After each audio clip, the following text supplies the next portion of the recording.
Assalamualaikum warahmatullahi wabarakatuh. Bismillah walhamdulillah. Alhamdulillahilladzi ja'ala syahra ramadhana syahran mubaraka wa ja'ala siyami naharihi wajiba wa ja'ala qiyama lailihi tatawwu'a. Allahumma salli wa sallim ala sayyidil mustafa wa ala alihi wa ashabihi ahli tuqa wal wafa. Amma ba'du, seluruh sivitas akademika perguruan tinggi Darun Najah, baik itu sekolah tinggi agama Islam dan sekolah tinggi ilmu ekonomi Darun Najah, baik pimpinan maupun pegawai ataupun karyawan serta sahabat-sahabatku di Dema Staida yang tentunya sebagai perancang perumus acara ini, tentunya Allah sudah menjanjikan banyak karunia, apalagi berkumpul di Jamaah Az-Zumiyah. Biasanya kita kumpul di Jamaatul Facebookiyah, Facebook Society, atau di Jamaah Instagramia atau Instagram Society, ataupun di Jamaah WhatsAppia atau WhatsApp Society, ataupun di Jamaah Twitteria, Twitter Society. Hari ini kita berkumpul sore hari ini menuju malam 25 Ramadan 1442 di puasa masa pandemi jilid 2. Coronanya sudah ulang tahun. Jadi selamat ulang tahun Corona, itu artinya kita di pandemi jilid 2 yang alhamdulillah kita dipertemukan kesempatan 2 kali dalam Zoom ini. Biasanya kita bertemu di kampus kita tercinta, tapi kali ini adalah kali kedua kita dipertemukan di Jamaatul Zumiyah. Para Zoomer Society, seluruh sivitas akademika, baik pimpinan, karyawan, pegawai, dan seluruh sahabat-sahabat di Dema dan simpatisan yang semuanya insya Allah mendapatkan cucuran rahmat dari Allah Subhanahu wa Ta'ala. Kenapa demikian? Karena inda zikri ahli salah tatanazzalur rahmah. Ketika orang-orang soleh berkumpul, maka turun rahmat Allah Subhanahu wa Ta'ala. Saya yakin di sini luar biasa. Tadi Kartika Putri sudah membuka, terima kasih sudah diberikan waktu. Tadi Ahmad Saifullah sudah membacakan bagian dari ayat Quran, firman Allah Subhanahu wa Ta'ala, yang tentunya kita bukan hanya tenang hati kita melihatnya, tapi mata ini gembira karena backgroundnya adalah kue lapis. Yang kue lapisnya itu seakan-akan siap dicerna, dimakan saat berbuka puasa. Ya, mungkin Kartika bisa lihat tadi Ahmad Saifullah punya background kue lapis yang sudah dipotong-potong. Nah, itu luar biasa. Itu ibadah juga, karena ibadah tidak harus itikaf, tidak harus baca Quran, tidak harus kemudian mengangkat tangan sampai lemas atau kaku, akan tetapi ibadah bisa dengan idkhalus surur fi qulubil mu'minin, membuat orang itu bahagia, membuat saudara kita senang, ya, itu juga ibadah. Hari ini kita sudah dibuat senang oleh Kartika Putri, juga oleh Ahmad Saifullah. Terima kasih. Mudah-mudahan keduanya mendapatkan rahmat inayah maunah dari Allah Subhanahu wa Ta'ala. Amin ya rabbal alamin. Apakah saya bisa share screen Kartika? Kalau jadi co-host bisa. Sudah jadi co-host? Bisa, Ustaz. Bisa ya, alhamdulillah. Syukran, masya Allah. Ini kita kayak di surga. Belum nanya udah bisa, apalagi ditanya. Ya. Saya coba share ya. Type kelihatan.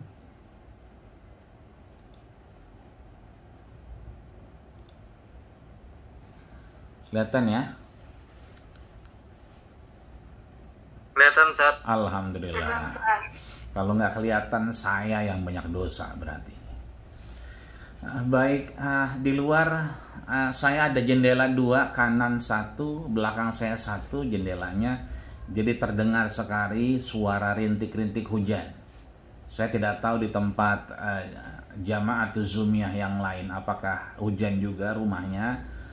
Inilah waktu di mana Rasul sampaikan hakadha nuzulil Quran sambil inda zahfis sufuf, di tengah gemerincing pedang. Dan Rasul sampaikan inda nuzulil ghais, ketika turun hujan.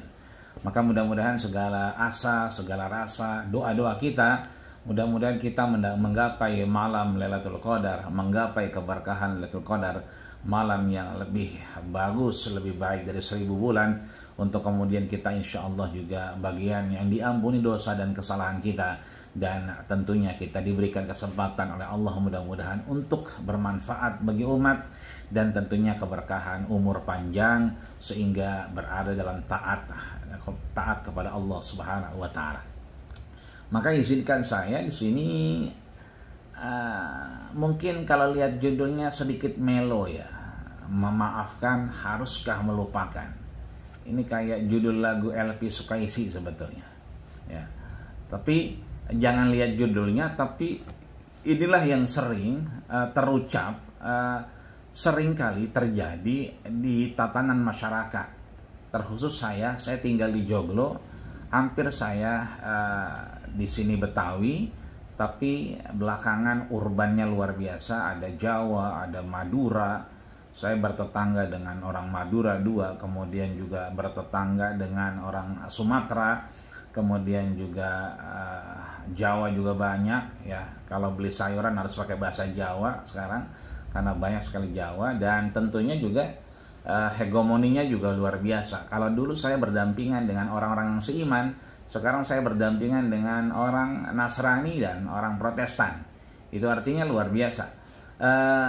Kasus-kasus di lapangan selalu orang Betawi atau beberapa, saya perhatikan ya Jawa dan yang lain, itu kalau ada hal-hal yang tersirat ya, sesuatu yang menyayat hati, itu memaafkan tapi tidak melupakan. Itu kalau Idul Fitri suka sekali mereka bersalaman, maafin ya, iya saya maafin, tapi kejadian kemarin tuh, yang kemarin 7 turunan saya nggak bakal lupa. Nah ini kan repot juga ya, 7 turunan nggak bakal lupa. Nah ini maka memaafkan haruskah melupakan? Nanti Kartika boleh jawab, kita harus melupakan apa tidak?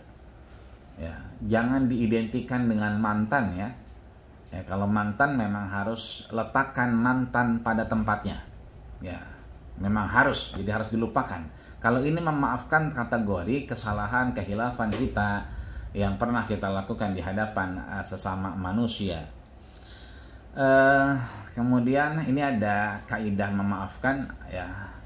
Bagaimana, apa itu maaf, bagaimana memberinya, kemudian bagaimana memaafkan, haruskah kita melupakan ya, kemudian juga tingkatan derajat pemaaf, dan ada penutup. Ini tentunya teman-teman di Staida sudah sangat paham dengan ini ya, sangat lumrah dengan posisi memaafkan dan melupakan dalam sistem ajaran Islam ya. Kita mengenal ada akidah, ada syariah, ada akhlak, ada muamalah duniawiyah. Jadi saya pikir kalau memaafkan tentunya hipotesis kita yang melupakan kalau melihat akidah, syariah, akhlak, dan muamalah. Tapi agama tidak pernah kontradiktif dengan sifat kita manusia, membimbing, mengayomi, ya, basyiru wala tunafiru ya. Kita selalu diajak dengan kebaikan-kebaikan, kabar-kabar gembira, bukan lagi dengan satu perpecahan atau perbedaan. Maka saya pikir silakan teman-teman mengambil hipotesis sendiri, apakah dengan kita memaafkan itu harus melupakan? Silakan dijawab saat ini dalam dirinya masing-masing. Ya. Apakah yes or no gitu kan? Apakah kemudian memaafkan ya harus melupakan? Apakah memaafkan cukup memaafkan tanpa melupakan? Berarti no. Ya. Kita lihat apa itu memaafkan. Ya, tadi saya kan ada 3 ya, ada 5 ya, A, B, C, D ya. Ini yang B-nya. Apa itu memaafkan? Ya, memaafkan berarti mengampun ya kesalahan menganggap yang salah itu tidak lagi salah. Ini KBBI saya angkat. Apa itu melupakan? Ya, di sini sebut melupakan adalah memberi ampun, ya, atas segala kesalahan. Artinya mengampuni atas segala kesalahan seseorang yang pernah terjadi dalam kehidupan kita. Nah, ini karakteristik maaf, ya. Memaafkan berarti juga bersifat umum, kemudian memaafkan itu abstrak, ya kan. Memaafkan juga menggunakan konsepsional, ya kan. Harus dikonsep, kadang-kadang kita minta maaf, ya kan. Kemudian memaafkan juga mengandung kualitas moral manusia. Memaafkan juga tidak selamanya realistis, ya. Teorinya gampang, tapi prakteknya sulit sekali kita memaafkan, apalagi itu menyangkut harkat, martabat, kadang mohon maaf harga diri dan seterusnya. Padahal mohon maaf harga diri kita tidak ada apa-apanya di hadapan Allah Subhanahu wa taala. Inna akramakum indallahi atqakum. Yang berharga cuma mereka yang bertakwa. Tidak bertakwa tidak berharga di sisi Allah Subhanahu wa taala. Kemudian memaafkan cenderung bersifat labil. Saya garis bawahi, memaafkan itu cenderung bersifat labil, ya, tidak stabil. Maka kadang-kadang ada bad mood kita. Ada saatnya kita dikit-dikit angkat telepon, jawab WA, ya kan, menanggapi status. Tapi kadang-kadang mohon maaf nggak mau jawab telepon, nggak jawab di telepon, nggak diangkat, di WA nggak dibalas, ya cuma dibaca doang kayak koran, ya kan. Nah itu karena labil, ya, memaafkan itu. Saya ingin menarik benang merah dari memaafkan dan melupakan. Ada satu kitab yang ditulis oleh Syekh Ar-Jurjawi, ulama kenamaan Mesir.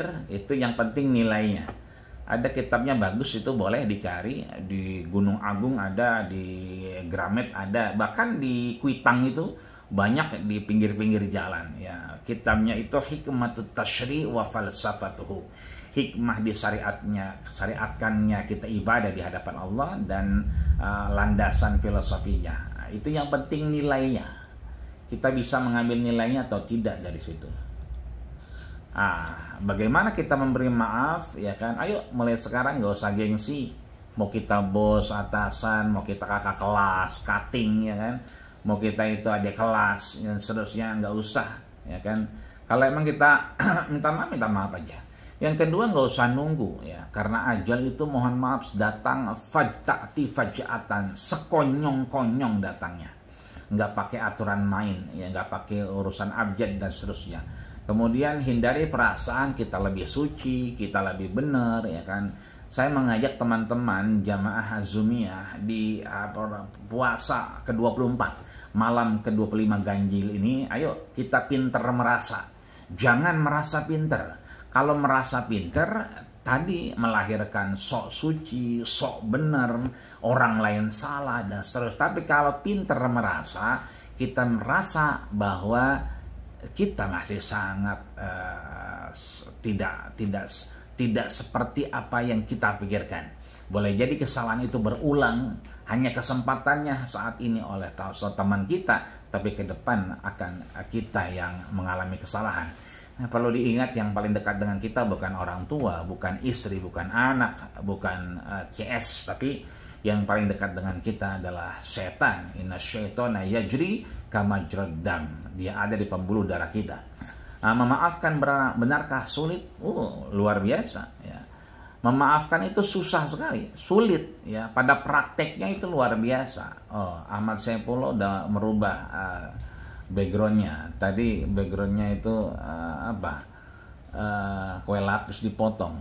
Sekarang apa tuh, jaring-jaring, laba-laba berarti. Ya. Dia menjadi mudah kalau kemudian kita merubah. Kan Ramadan ini madrasah, ya kan? Apa itu? Ya, kita sadarkan diri kita bahwa kesalahan orang lain boleh jadi saat ini dia yang melakukan, nanti boleh jadi kita. Yang kedua, kesalahan itu boleh jadi bukan maksud dia. Dia marah sama orang, bete sama orang, tapi salahnya sama kita. Begitupun kita, marahnya sama siapa, mencak-mencaknya sama siapa, ya kan? Marahnya sama tukang gorengan, ya, tukang es kelapa. Ya, marahnya di sana, dibawa ke rumah, emaknya dimarah-marahin, bapaknya dibentak-bentak, adiknya dijewer, ya kan? Kenapa? Karena bukan maksud dia, tapi karena ada miss antara really of life dengan high expectation, dengan perasaan dia dengan kenyataan hidup, ya kan. Yang ketiga, kesalahan itu mohon maaf kalau kita maafkan jadi akrab, tapi kalau kita tidak memaafkan jadi jauh. Yang keempat, kalau kita memaafkan itu nggak ada pembatas, tapi kalau kita biarkan tidak memaafkan itu seakan-akan ada batas. Kalau kita lihat motornya nggak jadi parkir di situ, jalannya lurus, ketika lihat ada dia kita belok. Nah, itu dia. Nah, ini teman-teman bisa dibaca di Al-Hadis An-Nawawiyah, Arba'in Nawawi yang kita kenal dengan 40 hadis sahih. Itu di hadis ke berapa itu? 16 ya. Itu disampaikan Rasul Ausani Khalili, itu ada seorang sahabat sahabiyul jalil namanya Abdurrahman ibn Sakhar Ad-Dawsi, nama aslinya. Kalau nama tongkrongannya, nama lakopnya ini nih. Mungkin kalau dulu ada Twitter, ada Instagram, ini nama Instagramnya, ini nama YouTube-nya. Apa itu? Abu Hurairah. Nah, jadi kalau dulu ada YouTube, mungkin channel YouTube-nya Abi Hurairah. Sayang dulu tidak ada YouTube ya, tidak ada Instagram. Nah, itu nama kerennya, tapi nama aslinya adalah Abdurrahman ibn Sakhar Ad-Dawsi, yang kemudian punya murid itu luar biasa namanya A'raj. A'raj punya murid lagi itu namanya Abu Zinan. Abu Zinan punya murid lagi luar biasa namanya Anas ibnu Malik. Anas ibnu Malik punya murid lagi namanya Abdullah bin Maslamah. Abdullah bin Maslamah punya murid yang luar biasa yang sampai sekarang kita baca kitabnya, yaitu Imam Bukhari. Imam Bukhari punya murid lagi luar biasa, kitabnya kita baca, yaitu Imam Muslim. Juga ada Abu Isa At-Tirmizi yang luar biasa. Ini beliau guru yang luar biasa melahirkan ma'rifah, ya, satu pemahaman yang baik kepada murid-muridnya. Disampaikan bahwa beliau mendengar dari Rasul, la taghdab, jangan sampai marah, tahan marah. Jadi jangan sampai marah, tahan. Marahnya jangan gitu, tahan aja. Qala la taghdab, saparada miraran, sampai diulang-ulang. Ya, sampai diulang, jangan sampai marah. Nah, kemudian itu artinya marah, memaafkan, ya, jangan marah, itu sudah disinggung oleh Rasul kepada sahabat. Kemudian memaafkan, haruskah melupakan, ini yang saya bilang tadi ya. Maka Quran mengajarkan kita bukan sekedar memaafkan, tapi menghapuskan. Kenapa demikian? Nanti bisa dicek di kamus bahasa Arab ya. Ada Qamusul Muhit dan yang lain.